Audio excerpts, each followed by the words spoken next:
In 2024, SZA made history. Her album SOS became the first by a female artist to spend 100 consecutive weeks in the Billboard 200's top 10. But here's what most people don't know. She almost quit music entirely before any of this happened. Today we're diving into the untold story of SZA, the controversies, the struggles, and the incredible journey that made her one of the biggest names in R&B. Born Solana Imani Rowe in St. Louis, Missouri, SZA's path to stardom wasn't the typical overnight success story. It was filled with self-doubt, label drama, health scares, and moments where she questioned everything. But it's exactly those struggles that shaped her into the authentic, vulnerable artist millions connect with today.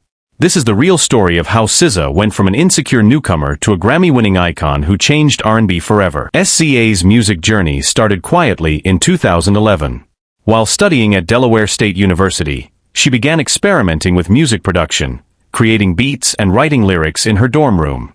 In 2012, she released her first mixtape, SZA Run, which caught the attention of underground music blogs but didn't make major waves. What set SZA apart wasn't technical perfection, it was her raw honesty. Her 2013 EPS showcased a unique blend of alternative R&B, neo-soul, and cloud rap that felt refreshingly different from mainstream music at the time.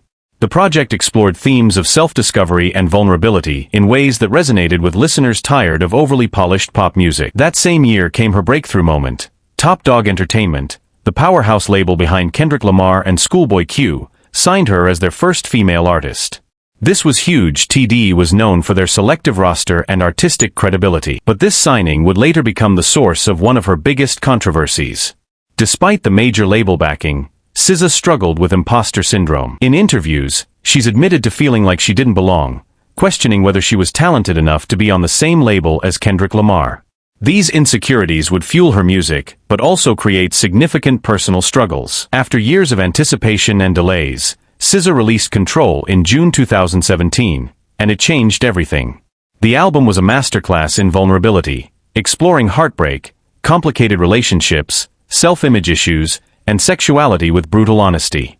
Songs like Love Galore featuring Travis Scott and The Weeknd became instant classics, resonating with millions who saw their own messy experiences reflected in her lyrics. Control wasn't just commercially successful, it debuted at number 3 on the Billboard 200 and earned 4 Grammy nominations, including Best New Artist.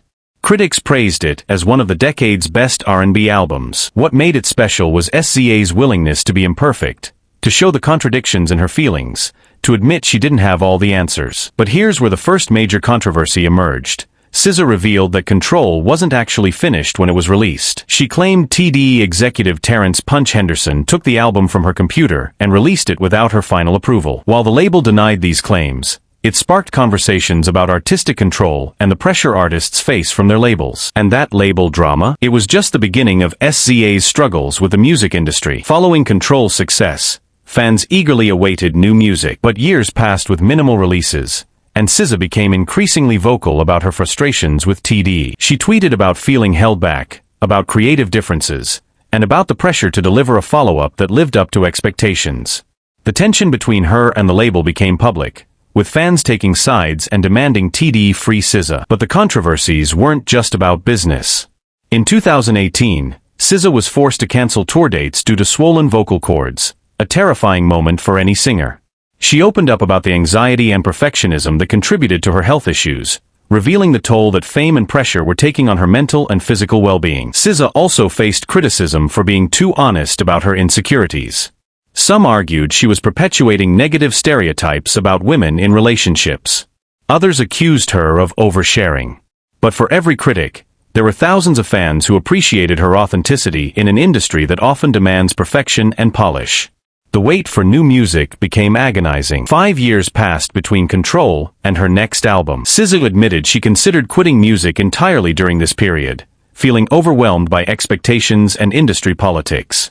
She struggled with self-doubt, questioning whether she had more to say and whether anyone still cared. Then came December 2022, and SOS arrived like a tidal wave. The album debuted at number 1 on the Billboard 200, proving that the 5-year wait hadn't diminished her fanbase. If anything, it had grown stronger. SOS was ambitious, sprawling across 23 tracks and multiple genres, from R&B to pop to alternative rock. The numbers speak for themselves. SOS became the first album by a female artist to spend 100 consecutive weeks in the Billboard 200's top 10.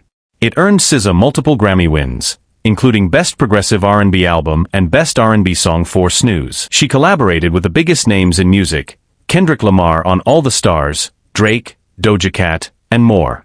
But beyond the accolades, SOS represented something deeper, proof that authenticity wins. SZA didn't compromise her vision or rush the process.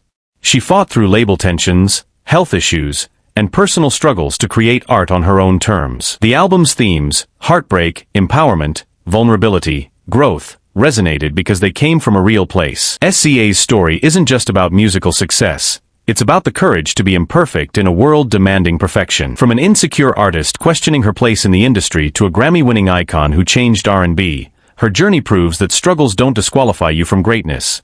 They're often what create it. The controversies, the label drama, the health scares, the public frustrations, they weren't obstacles to her success.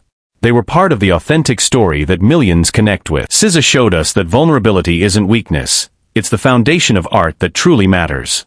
What do you think about SZA's journey? Have you experienced similar struggles in pursuing your dreams? Drop your thoughts in the comments below, and if you want more deep dives into musicians' untold stories, hit that subscribe button. Thanks for watching.